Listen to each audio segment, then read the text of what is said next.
Topic हुआ था ये definition of heredity and variation. फिर उसके बाद why Mendel selected P plant for his experiment and why Mendel was successful in his experiment. Mendel selected 7 pair of contrasting character. That 7 pair of contrasting characters are present in that pea plant only because the pea plant have 14 number of chromosomes. Then again various terminology. That terminology can be studied by using two crosses. One that cross is called as a monohybrid cross, and other one is called as a dihybrid cross. So monohybrid cross always shows the ratio. That ratio is called as a 3:1. In Mendel, according to Mendel, and the phenotypic ratio is 1:2:1. And here the dihybrid ratio, that is 9:3:3:1. और आप लोगों ने genotypic ratio भी निकाला था 1:2:1 multiplied by 1:2:1। अगर हम करते हैं तो वो रेशियो भी आता है। So to explain that, the genetic terminologies are used, and that genetic terminology are of various types, such as this is Punnett square board, or these are called as a gametes. Then crossing of that is called as a selfing. Then again they produces the gametes. Then this generation is called as a F1 generation. This is called as a F2 generation. Now this is called as a parent. Parent showing external character, that is called as a phenotype. Like that, these are terminology. And back cross is also explained by dominant back cross and the recessive back cross.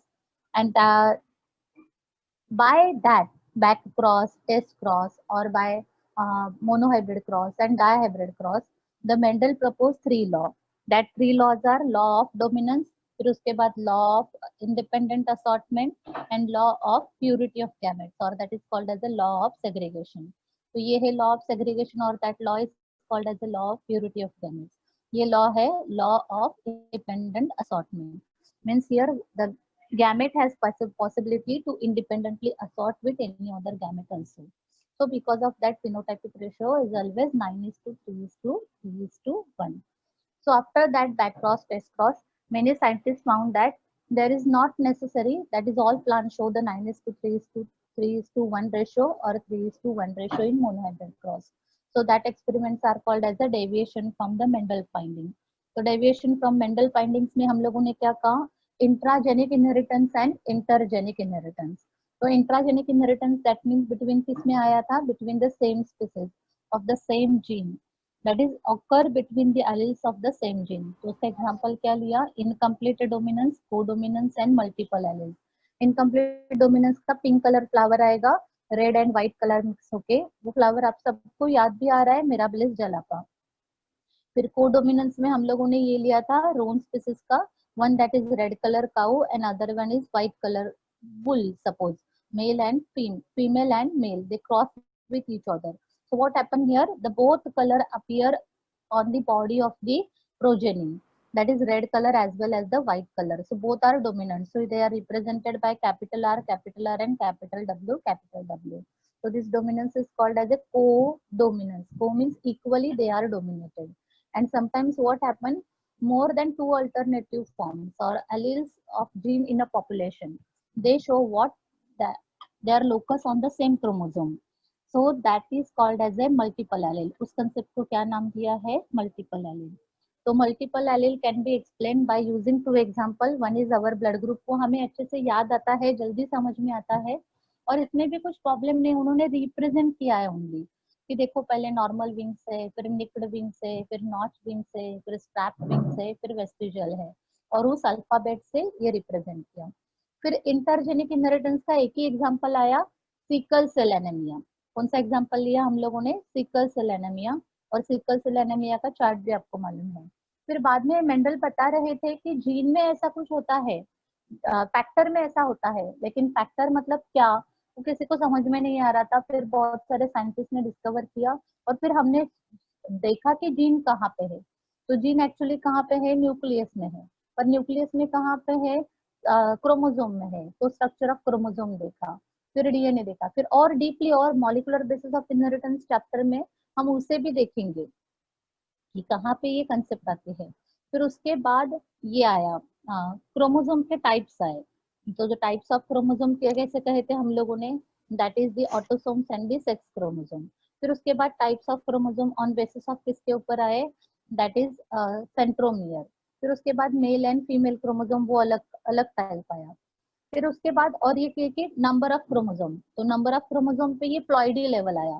तो इतना याद रखना है कि chromosome को 3 pattern में हमको ध्यान में रखना है कि क्रोमोसोम का एक स्ट्रक्चर के फॉर्म में, मेन स्ट्रक्चर, फिर उसके बाद क्रोमोसोम नंबर में भी वेरिएबल है, तो इसलिए नंबर के फॉर्म में ये जो बुक में चार्ट दिया है वो प्लॉइडी एंड यूप्लॉइडी। यूप्लॉइडी मतलब ट्रू क्रोमोसोम नंबर रहेगा वहां पे, जो n number of chromosome, 2n number of chromosome, 3 number, जो भी उसकी मल्टीपल होगी, तो that is called as a euploidy. और यहाँ पे नो प्रॉपर मल्टीप्लिकेशन होगा, that is called as aneuploidy. No true set of chromosome, तो उसे हम कहेंगे एन्यूप्लॉइडी। That is divided into 2 type. ये अपना टॉपिक कंप्लीट हुआ। फिर उसके बाद मतलब नंबर ऑफ क्रोमोसोम की बेसिस पे चार्ट हुआ। फिर उसके बाद क्रोमोसोम के सेंट्रोमियर बेसिस पे आया। ये शायद ऐसा एक्टिविटी दिया है ना, तो इजी तो बोर्ड में डायग्राम के फॉर्म में आपको आ सकता है, नेम लिखने के लिए आएगा, या तो उसकी पोजीशन ऑफ सेंट्रोमियर वो पूछा जा सकता है। फिर उसके बाद क्या एक्चुअली अगर हमने ध्यान दिया ना, तो एक्चुअली हमारे दिमाग में क्या आना चाहिए कि पहले क्रोमोसोम जो है, that chromosomes are basically human body को लेंगे हम लोग। सपोज हमने किसे लिया, ह्यूमन को कंसिडर किया, तो ह्यूमन बॉडी में मेनली क्रोमोसोम क्या रहेंगे, ऑटोसोम रहेंगे। और दूसरे क्रोमोसोम को हम क्या कहते हैं, they are called as a sex chromosome. तो बेसिकली अगर सेक्स क्रोमोसोम कहाँ, तो वहां पे 2 टाइप ऑफ क्रोमोसोम है, one that is called as x and other one is called as a y. और ऑटोसोम्स में हम लोग कहाँ तक जाएंगे, 1 to 22 नंबर ऑफ क्रोमोसोम तो जाएंगे। तो कभी कभी क्या होता है, ये 1 to 22 नंबर ऑफ क्रोमोसोम्स को हम पढ़ रहे हैं, तो उस कंसेप्ट को कहेंगे प्लॉइडी। या तो ह्यूमन में जो टोटल 46 क्रोमोसोम है उसे कहेंगे प्लॉइडी। तो जब मैंने 46 बोला तो मैं वहां 2n लिखूंगी। 2n हुआ मतलब वो कंडीशन कैसी आई बताओ, that is called as a diploidy. वो कंडीशन कौन से कंडीशन में डाला, 2n नंबर ऑफ क्रोमोसोम है। और अगर ये से ह्यूमन में देखो ना, मतलब एक्चुअली ना जब आप धीरे धीरे सुनते जाओगे ना, अभी ऑनलाइन लेक्चर है इसलिए गड़बड़ हो रही है, ऑफलाइन होता ना तो मुझे आपके फेसेस से, एक्सप्रेशन से मुझे और एक्सप्लेन करने में थोड़ा इंटरेस्ट आता था। तो हमको ओवरऑल अभी देखो एक मतलब क्या बोलेंगे, सपोज बोईसर है, किसने बोईसर को नहीं देखा, तो उसको बोईसर बताना होगा तो मुझे कितना लंबा स्टोरी बताना पड़ेगा, कैसे बोईसर जाने का, ऐसा बोलना पड़ेगा ना कि सपोज ना कहाँ से आया है, सपोज दिल्ली से कोई पर्सन बोईसर आ रहा है ऐसा समझते हैं 2 मिनट के लिए, तो उसे दिल्ली से आना होगा तो उसको पहला बोलना पड़ेगा या तो आप ट्रेन पकड़ो और ट्रेन पकड़ के ना मुंबई सेंट्रल आ जाओ, या तो ट्रेन पकड़ के उल्टा मतलब गुजरात के वाया आ जाओ। तो कैसे करके सपोज मैं ऐसा रूट बताती हूँ, वो दिल्ली से मुंबई आया है सपोज, सपोज वो फ्लाइट से आया तो मुंबई में उतरेगा, फिर मुंबई उतर के उसको बोलना पड़ेगा कि सेंट्रल लाइन कौन सी है, हार्बर लाइन कौन सी है, वेस्टर्न लाइन कौन सी है, उसको कुछ मालूम नहीं है। तो फिर उसे बोलना पड़ेगा तू वेस्टर्न लाइन में जा। फिर वो वेस्टर्न लाइन में आएगा तो फिर और फिर यहाँ पे पूछेगा कि बोईसर जाने वाली ट्रेन कौन सी है, तो उसे कोई बोलेगा कि बोईसर जाने वाली ट्रेन तो नहीं है, तुझे विरार जाने वाली ट्रेन पकड़नी पड़ेगी। तो वो बोलेगा दादर कहाँ पे आया, फिर दादर जाऊँ अंधेरी जाऊँ, फिर उसको पूछना पड़ेगा कि बोईसर जाने वाली, विरार जाने वाली ट्रेन कौन सी है। फिर वो विरार में आने के बाद पूछेगा कि बोईसर कहाँ पे आता है, तो कहीं बाई चांस वो उल्टा सुल्टा भी जा सकता है। लेकिन इतना मैंने बड़बड़ किया, लेकिन जिसको बोईसर मालूम है उसको कुछ बोलने की जरूरत नहीं पड़ती। तो वैसे आपके साथ होता है कि यहाँ पे जब पूरा चैप्टर समझ में आता है ना आपको, तो मुझे ज्यादा बोलना नहीं पड़ता, लेकिन चैप्टर समझने के लिए मुझे बोलना पड़ रहा है आपको। कि जैसे ह्यूमन बोला तो 46 बोला, तो मुझे एक्सप्लेन करना पड़ रहा है कि यहाँ पे डिप्लॉयडी।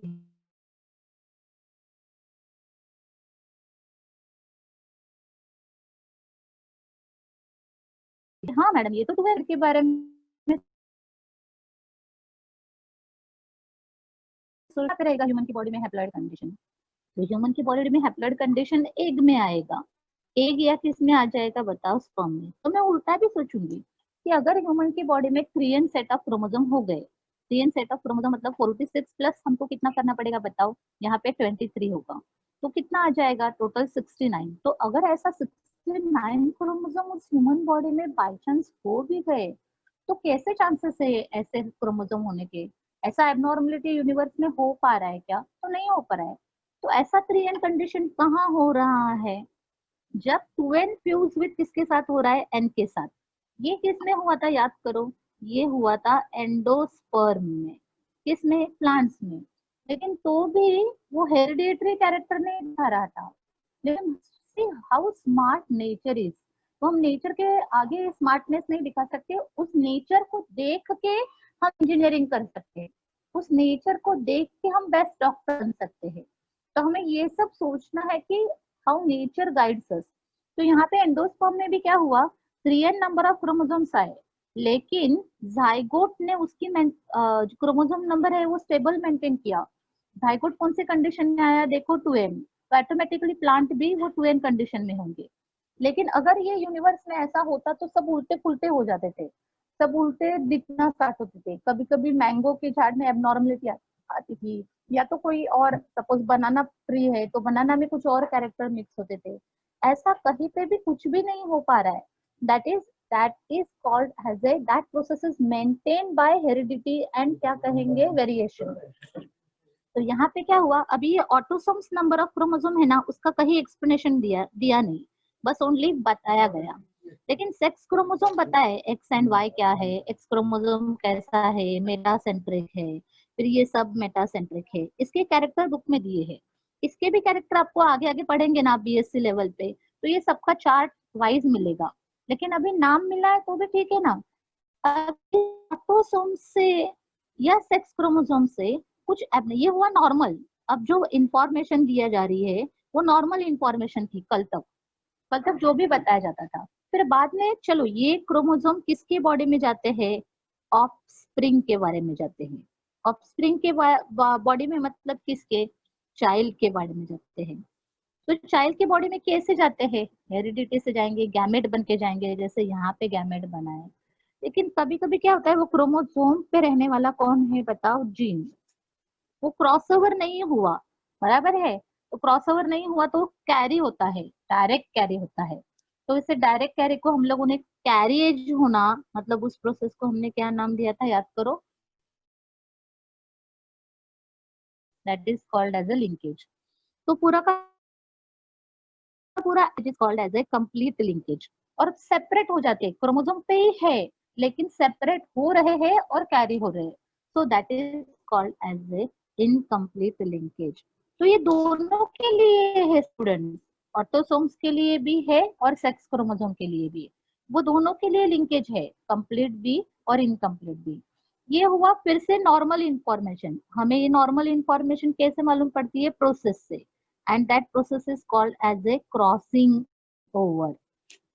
ये आपको 11th स्टैंडर्ड में जब कौन सा टॉपिक कंप्लीट हुआ था, माइटोसिस एंड मियोसिस, मतलब सेल डिवीजन जो हुआ था ना, उस प्रोसेस में मियोसिस में ये टॉपिक कंप्लीट हुआ है। That process is called as a crossing over. Meiosis में ये होता है, आया समझ में। तो अब यहाँ तक कंप्लीट हुआ, ये नॉर्मल हो रहा है। लेकिन कभी कभी यूनिवर्स में अगर आपने देखा होगा तो कभी कभी पपाया का नॉर्मल ओवल शेप नहीं दिखता, तो पपाया ऐसा शेप में दिखते है, कोई कोई कहता है अरे ये गणपति बाबा का है, या तो कुछ और आ रहा है, उस पपाया को अलग शेप दिख रहे हैं, या तो कुछ एबनॉर्मल डिसीज भी आ रहे हैं। तो उसी डिसीज के बारे में हम बात करना चाहते थे। उसमें से एक डिसीज आया that is called as a colour blindness. किसके बारे में आया बताओ, कलर ब्लाइंडनेस, ये प्रोसेस हो गई। तो कलर ब्लाइंडनेस क्या हुआ, that is not differentiating between colour. ऐसा कुछ नहीं है, हम लोगों ने और एक डिसीज बोला था उस दिन, that is called as a night blindness. कौन सा कंसेप्ट लिया था, नाइट ब्लाइंडनेस। ये हेरिडेटरी नहीं है, ये विटामिन ए की वजह से डेरिवेटिव कम होने की वजह से। अब जैसे हम लोग ये लेते हैं कोरोना डिसीज, अब ये कोरोना डिसीज यहाँ पे कैसे आएगा, तो या ये एनवायरमेंटल फैक्टर आया। ये कौन सा फैक्टर आया, एनवायरमेंटल फैक्टर। पहले एनवायरमेंट में था ही नहीं, आया समझ में। तो अगर ये एनवायरमेंट में नहीं था तो अब एनवायरमेंट में आने के बाद ह्यूमन बॉडी उसको फेस कर रही है।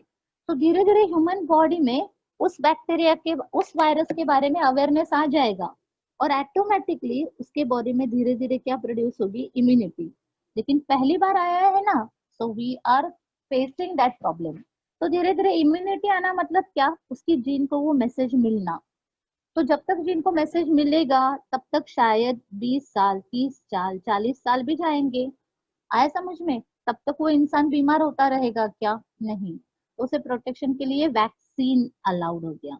वैसे ही यहाँ पे हुआ कि अब क्या हो रहा है, ह्यूमन के जीन में भी कहीं गड़बड़ हो रही है, तो वो जीन की वजह से जो डिसीज आ रहे हैं उसको हम बोलेंगे autosomal gene disorder and sex chromosomal disorder, gene disorder. तो ऑटोसोमल सेक्स डिसऑर्डर जो है, उस ऑटोसोमल डिसऑर्डर के दो नाम है। One that is called as a widow's peak, अपने बुक में दिए ये ऑटोसोमल इनहेरिटेंस। ऑटोसोमल इनहेरिटेंस मतलब क्या, human somatics have how many pair of chromosome, 23 pair of chromosome. सब लोग जरा पेज अगर आपके पास है तो खोल के देखो। एम आई ऑडिबल, आपको समझ में आ रहा है? मैं थोड़ा फास्ट ले रही हूँ, please give me reply by chat. आपको क्लियर हो रहा है? ये रिवीजन कर रही थी मैं, अब टॉपिक में गई। अब कौन सा इनहेरिटेंस चालू है? Autosomal inheritance. Okay, thank you. तो ऑटोसोमल इनहेरिटेंस में एक्चुअली अपने बॉडी में कितने हैं? 23। हाँ, यस, थैंक यू दीक्षा। तो 23 पेयर ऑफ क्रोमोसोम्स है। वही, ओके ईश्वरी, थैंक यू। हाँ चलो, तो अब हम यहाँ पे हैं 23 पेयर ऑफ क्रोमोसोम। तो वो 23 पेयर ऑफ क्रोमोसोम में से 22 है, that 22 are called as a autosomes. Now that autosomes control the variety of traits except sex, other than the sex, that is girl or boy. These traits are called as a autosomal linked trait. इसका मतलब यहाँ पे क्या कर लो, लेकिन body character, हाँ। So transmission of body characters other than the sex linked trait from parent to their offspring through the chromosome, that is autosomes, is called as a autosomal inheritance. और autosomal inheritance अनस है क्या आज present? तो autosomal inheritance show some character और diseases that autosomal characters are influenced by dominant genes while some others by recessive gene. Okay Anas, तो आपको थोड़ा रिस्पॉन्सिबिलिटी देना है इसलिए। तो देखो यहाँ पे दैट ऑटोसोम्स फॉर एग्जांपल, तो ऑटोसोमल डोमिनेंट ट्रेट का उन्होंने एक एग्जांपल दिया है। कौन सा दिया है? Widow's peak. एंड दूसरा एग्जांपल दिया है हंटिंगटन डिसीज। तो ये दो एग्जांपल ऑटोसोमल डोमिनेंट ट्रेट के दिए। डोमिनेंट मतलब क्या, अपना डोमिनेंस से दिखा के जनरेशन टू जनरेशन लेके ही जाएगा। और दूसरा दिया है that is called as a recessive trait. मतलब एक याद रखना, पैटर्नल से जो क्रोमोसोम आ रहे हैं, वन किससे आ रहा है? पैटर्नल मतलब फादर से, और एक किससे आ रहा है बताओ? मदर से। तो यहाँ पे चांसेस हो सकते हैं कि एक मदर का क्रोमोसोम जो है वो डोमिनेंट हो सकता है, फादर का क्रोमोसोम रिसेसिव हो सकता है। तो रिसेसिव क्रोमोसोम अगर डबल आएंगे, पेयर में आ जाएंगे, तो वो अपना कैरेक्टर रिप्रेजेंट करेंगे ना। क्रोमोसोम नंबर 1 पे दोनों भी रिसेसिव है, मम्मी से भी रिसेसिव आया और पापा से भी रिसेसिव आया, तो वो कैरेक्टर कैरी करेगा। और उससे जो डिसीज आता है उसका नाम दिया है उन्होंने फिनिल कीटोनूरिया। कौन सा डिसीज दिया है? Phenyl ketonuria. आपको मुझसे भी ज्यादा जल्दी जल्दी से समझ में आएगा। ये फिनाइल ग्रुप आया केमिस्ट्री का, और कीटो मतलब अल्डिहाइड एंड कीटोन डेरिवेटिव जो बोलते हैं ना आप लोग, तो उसकी बॉडी में कीटोन प्रोडक्ट फॉर्म होगा। और एन्यूरिया इंडिकेट करेगा यूरिन, तो उस पर्सन के यूरिन में ये केमिकल फॉर्म हो रहा है, that chemical is called as a phenylketonuria. और दूसरा एग्जांपल दिया है सिस्टिक फाइब्रोसिस। तो कभी कभी क्या होता है, एक नॉर्मल देखो अपने बॉडी के ऊपर भी क्या बोलते हैं उसे, एक मतलब कैसे कहेंगे, मोल फॉर्म होता है ना ऑटोमेटिकली, बाय बर्थ हमारी बॉडी में आता है मोल। ये कंसेप्ट कितने जन को समझ में आया? Just give me chat reply. देखो कभी कभी बॉडी के ऊपर ब्लैक कलर का ऐसा स्किन दिखता है, that is called as a mole. मतलब मार्क, बर्थ मार्क करके हम उसे बोल सकते हैं। या तो कहीं पे ऑटोमेटिकली स्किन थोड़ा इलिवेट होता है, कभी गाल पे आएगा, कभी हाथ पे आएगा। हाँ यस, आ रहा है ना। मतलब मोल ये कंसेप्ट क्या होता है, स्किन का इंटरनल टिश्यू जो है उसकी जो फॉर्मेशन होती है। हाँ यस यस, तो थैंक यू। तो ये जो मोल है ना, हाँ यस, क्लियर हो रहा है ना आपको? तो उस तरह से यहाँ पे अंदर जो स्टमक होगा या तो यूटेरस होगा, तो वहां पे सिस्ट बनेगा। सिस्ट मतलब ट्यूमर बनेगा। लेकिन जैसे बाहर ट्यूमर, हाँ ऐसा भी बोल सकते हैं, जैसे मॉस्किटो बाइट हुआ ना तो अपने स्किन के ऊपर एकदम से जैसे ट्यूमर आता है, या तो पिंपल आते हैं। पिंपल, ये देखो इतना सिंपल लॉजिक है, मैं इतना हार्ड गई। पिंपल भी स्किन पे आते हैं ना, तो उस पिंपल को भी हम सिस्ट बोल सकते हैं। लेकिन वो सिस्ट फाइबर के होते हैं, फाइबर के। तो एब्डोमेन के ऊपर आते हैं, मतलब स्टमक के ऊपर आते हैं, या तो यूटेरस के ऊपर आते हैं। तो ये रिसेसिव ऑटोसोमल ट्रेट है, that is called as a cystic fibrosis. और कल हम लोग इसके बारे में बात किए, कल 2 दिन पहले, सिकल सेल एनीमिया। कैसे सिकल सेल एनीमिया, मतलब याद है ना कि आरबीसी कौन से शेप में बनती है, सिकल सेल। तो इसमें मुझे लगता है प्रैक्टिकल में भी ये टॉपिक है अपने को। तो इसमें क्या करना है आपको, विडोज पिक, हाँ अनस, अभी आपको क्या करना है, ओनली टाइम मिलेगा तो, there is no compulsion. I think Monday को आप ही टेस्ट निकालने वाले हो ना, तो टाइम मिलेगा तो इसके पिक्स आप ग्रुप पे डाल दो। तो वो जो एबनॉर्मल पर्सन है ना, उसका फेस कैसा दिखता है वो समझ में आएगा। आपको क्यों बोल रही हूँ, अभी हमने किसी को देखा नहीं है ना, इसीलिए। हाँ, अगर टाइम मिला तो देर इज नो कंपल्शन। फिर यहाँ पे क्या है, विडो स्पीक। तो विडो स्पीक का कैरेक्टर क्या है, अभी आपको सामने से दिखा नहीं सकती, लेकिन ये पिक में देखो, ये जो पर्सन के बाल देखो, ये बाल है ना, उसको वी शेप हो गया है बाल को, हाँ यहाँ से ऐसा। तो कभी कभी अपना अपना अपना फोरहेड आप घर पे मिरर के सामने देख सकते हो। अगर फोरहेड पे ऐसे आती है, या तो आपको एम शेप लगेगा ऐसा, अगर मार्क है तो that is called as a widow's peak. और मार्क नहीं है, आपका फोरहेड एकदम सीधा है, तो उसे क्या कहेंगे, that concept is called as a straight hair. Anjali इकडे इकडे इकडे, मैं मेरा डॉटर का आपको दिखाती हूँ। कसं दाखवणार, का फेस दिख रहा है क्या, नहीं नहीं दिखना, नहीं दिखेगा, हाँ वो सेल्फी मोड निकालना पड़ेगा। हाँ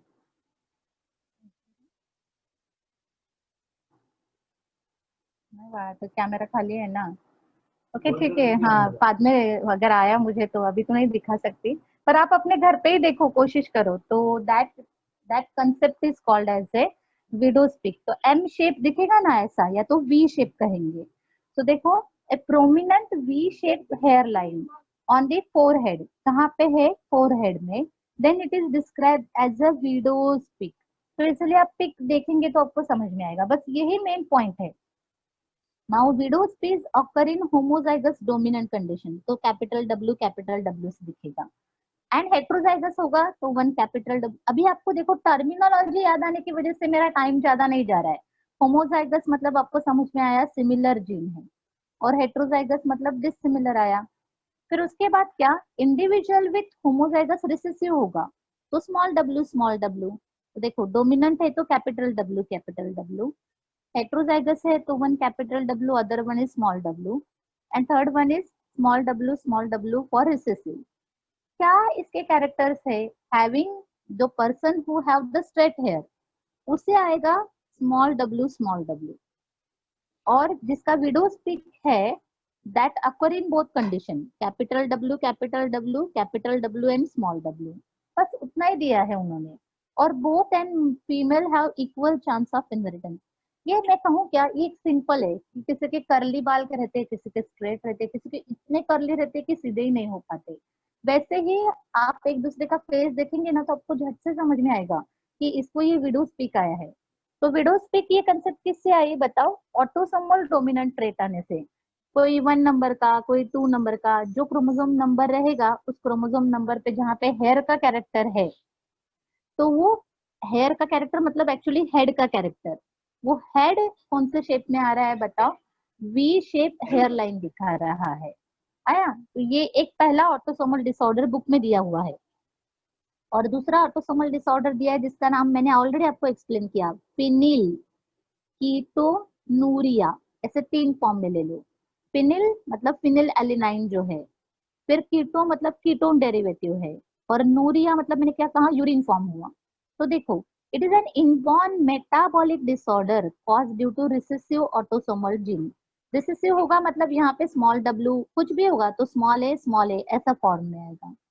and when the recessive gene are present in what condition, homozygous. अब आपको ऑटोमेटिकली समझ में आएगा कि यहाँ पे होमोजाइगस मतलब क्या लिखा है, that is in small letter जो भी आएगा। Phenylalanine hexokinase enzyme is not produce, उस बॉडी में प्रोड्यूस नहीं हो रहा है, इसलिए वो फिनिल यूरिन में जा रहा है ना, वो एंजाइम उसके ऊपर बाइंड करे, जिसे लॉक एंड की बोलते हैं। अगर ताला होगा तो लॉक खुलेगा, अगर ताला नहीं, चाबी होगी तो लॉक खुलेगा, बराबर है। लेकिन अगर चाबी नहीं है तो ताला कैसे खुलेगा, खुल नहीं सकता ना। तो वैसे यहाँ पे इसकी एंजाइम की चाबी नहीं है, ये फिनिलकेटोनुरिया की। तो ऑटोमेटिकली वो एंजाइम ना होने की वजह से फिनिलकेटोनुरिया डाइजेस्ट नहीं हो रहा है ब्लड में। अगर वो ब्लड डाइजेस्ट नहीं हो रहा है तो वो यूरिन में जा रहा है। उसको डाइजेस्ट करने वाला एंजाइम होना चाहिए था ना। और उस एंजाइम का नाम है फिनिल एलिनाइन हेक्सो का sorry hydroxylase enzyme. Now this enzyme is essential for conversion of, क्या दिया है ये एमसीक्यू में आना क्वेश्चन डाले आप, conversion of amino acid phenylalanine into कहाँ पे कन्वर्ट करता है, tyrosine. And due to absence of this phenylalanine is not converted into tyrosine। वो एंजाइम ना होने की वजह से ये यहाँ कन्वर्ट नहीं हुआ। कौन कन्वर्ट नहीं हुआ, phenylalanine chemical. And now this phenylalanine and its derivative और कहाँ पे एक्यूमुलेट होते गए, ब्लड में, क्योंकि उसका रिएक्शन नहीं हो पा रहा है ना। एंड सेरिब्रोस्पाइनल फ्लूइड कहाँ पे, तो दूसरा क्वेश्चन बनेगा, where this phenylalanine is deposited, accumulated। तो कहाँ डिपॉजिट हो रहा है, ब्लड में या सीएसएफ। ये सीएसएफ कितने जन को समझ में आया, please give me reply by chat. What is CSF, cerebrospinal fluid, yes or no? What is the meaning of CSF? Any one of you please try। Blood सबको समझ में आया, कौन ब्लड में आया है एक्सेस अमाउंट में, phenylalanine. What is full form of CSF, am I audible? यहाँ पे दिया है full form of CSF, cerebrospinal fluid. What do it mean, what is the meaning of CSF, where it is present, what do you think? अब सब लोग सुन रहे हैं या मोबाइल ऑन करके कहीं गए बाहर? ओके शंभवी क्या लिखा है, एक मिनट। हाँ इन ब्रेन, ओके ठीक है ma'am last 10 minutes. Okay okay thank you. Only in brain और एनी अदर लोकेशन?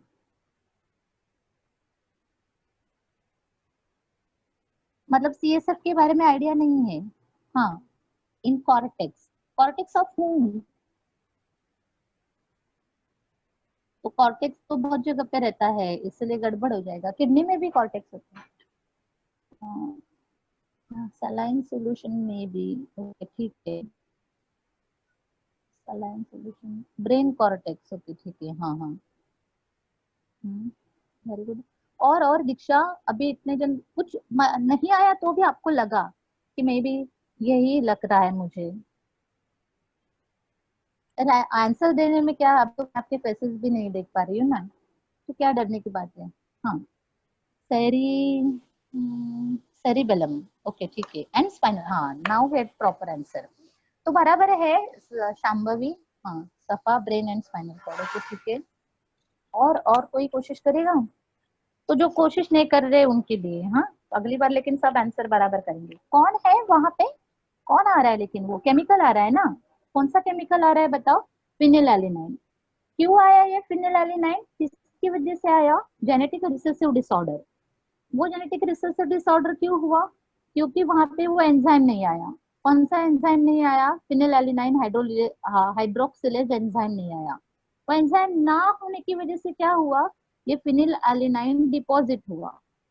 कहाँ पे डिपॉजिट हुआ है, ब्लड में। अब ब्लड में और सीएसएफ में जा रहा है। सीएसएफ मतलब क्या, तो हम लोग ये ब्रेन का डायग्राम ड्रॉ करते हैं, कोशिश करेंगे थोड़ा थोड़ा। ये ब्रेन, ओके हाँ वेंट्रिकुलर सिस्टम क्या लिखा था तब तक चला गया, ठीक है। ये है that is called as a cerebellum. तो अब जितने जितने लोगों ने ब्रेन में कहा था तो हम करते हैं वो clear. Brain is enclose in the skull. ये ब्रेन कहाँ पे एनक्लोज होता है, स्कल में। स्कल तो क्लियर हुआ ना आप सबको, अपना जो हेड दिखता है उसे स्कल कहेंगे। और स्कल और ब्रेन के बीच में जो डिस्टेंस है जिसका नाम है मेनिंजेस, उस डिस्टेंस का नाम है meninges. And now this meninges is having the cavity. इसके अंदर कैविटी रहती है which is made up of various layers such as dura mater, लेकिन छोड़ दो। वो कैविटी का नाम है that is called as a cerebrospinal cavity. मतलब जो सेरिब्रोस्पाइनल फ्लूइड जो डिपॉजिट करेगा ना, वो cavity, that is called as actually dura space और sub dural space, arachnoid space, वो लेयर के हिसाब से। और उस कैविटी में वो फ्लूइड चला जाता है और उस फ्लूइड का नाम है CSF, सेरिब्रोस्पाइनल फ्लूइड। अब यहाँ पे भी तो शांभवी ने कहा ना सेरिबेलम, ये ब्रेन का पार्ट है, that is called as a cerebellum. यहाँ पे भी वो कैविटी आती है और इन ब्रेन लिखा है ना आपने, तो एक्चुअली ये ना यहाँ से CSF निकलता है, वेंट्रिकुलर जो कहा है ना, that is called as a ventricular cavities. तो हाँ, तो ये बराबर है सब अरेक्नॉइड स्पेसेस। तो इस कैविटी में से CSF ऐसा जाता है, जैसे झरना हम कैसे कहते हैं वैसा। तो एक्चुअली वो सीक्रेट ब्रेन में हो रहा है, इन ब्रेन, लेकिन जा कहाँ रहा है बताओ, out of the brain cavities में, सेरिबेलम की कैविटी में। तो यहाँ वो डिपॉजिट हो रहा है बताओ। तो अपना ब्रेन कितना इंपॉर्टेंट मैटर है, वहां पे वो फिनिल कीटोनूरिया, मतलब वहां वो फिनिल केमिकल जा रहा है। तो यहाँ पे देखो, that is phenylalanine and its derivative are accumulated in blood and cerebrospinal fluid and it affects in the development of brain. हाँ, हाँ, CSF fills the ventricles of the brain, शाबाश। तो यहाँ पे क्या हो रहा है, it affects the development of brain and it causes the mental retardation। तो मुझे इतना एक्सप्लेनेशन की देने की जरूरत नहीं, लेकिन आपको फील आए, वो फोबिया है, वो फोबिया से भी वो टॉपिक याद रहता है। कभी भी ना टॉपिक को फील से कनेक्ट करना चाहिए। अरे मैडम ने वो जो बोला था ना, वो ब्रेन में चला जाता है। क्या चला जाता है ब्रेन में, दो दो जन आप दूसरे एक दूसरे से बोल सकते हैं, फिनिलएलिनाइन जाता है। कैसे जाता है, वो कहाँ से आया, तो एक्चुअली ब्लड में ही बनता है, लेकिन ब्लड में वो एंजाइम ही नहीं आ रहा है। कौन सा एंजाइम नहीं आ रहा है, फिनिलएलिनाइन हाइड्रोक्सिलेज नहीं आ रहा है। वो एंजाइम ना आने की वजह से क्या हुआ, वो डिजोल्व नहीं हुआ, बॉडी को यूज नहीं हुआ। तो बॉडी ने यूज नहीं किया तो ब्लड में चला गया, और ब्लड तो कहाँ पे जा रहा है, वो में जा रहा है। और तो हमारी बॉडी इंपॉर्टेंट पार्ट है, ब्रेन का इंपॉर्टेंट पार्ट है। तो इसलिए वो ब्रेन को ही प्रॉब्लम क्रिएट कर रहा है, और ब्रेन को प्रॉब्लम क्रिएट कर रहा है तो उसको मेंटल रिटार्डेशन आ रहा है। वो मेंटली रिटार्ड हो रहा है, मतलब वो मतिमंद कहेंगे ना, दिमाग चला नहीं पाएगा, थक जाएगा जल्दी। Excess phenylalanine is excreted in urine. अगर बाद में मालूम हुआ कि वो CSF पे ब्लड में भी ज्यादा हो रहा है, तो अभी ब्लड भी उससे रह नहीं पाएगा, वो ब्लड से बाहर फेंकने की कोशिश करेगा। तो ब्लड बाहर निकलने का, फिल्टर करने का एक से एक रास्ता है किडनी। तो किडनी भी उसे फिल्टर नहीं कर पाती, तो वो यूरिन में चला आ जाता है। और hence this disease is called as a phenylketonuria. Hence, तो अनस, यहाँ पे हम लोग और एक क्वेश्चन बना सकते हैं कि why this disease is called as a phenylketonuria. और उसको ना ब्लैकिश कलर रहता है वो केमिकल का, तो यूरिन को भी एकदम डार्क ब्लैकिश कलर आ जाता है। तो this is one disorder which is autosomal disorder. ये कंप्लीट हुआ। अब हम जाएंगे ये जो चार्ट है, that disorder is called as a sex chromosomal disorder. Autosomal disorder के कौन से दो टाइप हुए, give me the type, just बोल के बोल सकते हो या तो